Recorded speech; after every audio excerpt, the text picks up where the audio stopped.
প্রশ্নপত্র কেমন হয়েছে বা কেমন প্রশ্নপত্র দেখার আমার সুযোগ হয়নি, কারণ আমি চাইনি ইভেন পরীক্ষার হলগুলোর মধ্যে ঢোকার, কারণ আমি ঢোকা মানে হয়তো ক্যামেরাম্যান ঢুকবেন অ্যান্ড অল দ্যাট।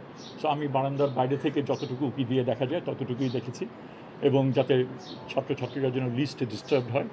তবে সেটা হয়তো ছাত্রছাত্রীদেরই জিজ্ঞেস করেন, তারা বলুক।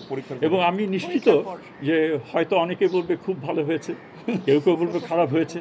তো এটা পারসেপশনের ব্যাপার, তাদের প্রিপারেশনের ব্যাপার, তার উপরে অনেকটা নির্ভর করে। আমাদের দিক থেকে চেষ্টা ছিল নির্ভুল প্রশ্ন দেওয়া। দেখি সেটা কতদূর সম্পন্ন হচ্ছে। আপনি বলছিলেন যে কেন্দ্রগুলোকে নির্দেশনা দেওয়া হচ্ছে পরিচ্ছন্নতার বিষয়টি। আমরা দেখতে পেয়েছি এই কেন্দ্রের যে প্রবেশমুখ সেটিতে অভিভাবকরা অভিযোগ করেছেন, এবং আমরা দেখতে পেয়েছি যে আসলে ডাস্টবিন রয়েছে, পাশাপাশি খোলা ডাস্টবিন, এবং এখানে একটা আবদ্ধ খাল রয়েছে, এবং অভিভাবকরা এই কেন্দ্রের পরিবেশ নিয়ে তারা প্রশ্ন তুলছেন। এখন আমাদের দিক থেকে চেষ্টা করা হয়েছে, তারাও হয়তো নজরে হয়তো নেবেন। নেক্সট পরীক্ষার আগে তাদের সঙ্গে যোগাযোগ করা হবে নেক্সট পরীক্ষার আগেই, এবং আপনার এই প্রশ্নের মাধ্যমেই অনেকে অন্যান্য প্রতিষ্ঠানও তারা জানবেন, এবং ভালো করেছেন এই প্রশ্নটা করে। এবং আমার আহ্বান থাকবে স্কুলগুলোর প্রতি, যেই নির্দেশ দেওয়া হয়েছে সেগুলো যেন তারা যথাযথভাবে পালন করে, যাতে এই ধরনের পরিস্থিতি আমরা এড়াতে পারি। আমরা শেষ করি।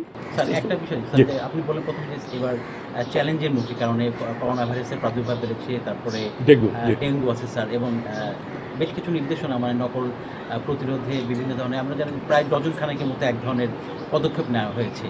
এটা একটা ভালো উদ্যোগ, এবং সেই সাথে বলবেন স্যার এবার পরীক্ষার্থীর সংখ্যা প্রায় 82,000 কমেছে। এই দুইটা বিষয় স্যার যদি বলতে চান।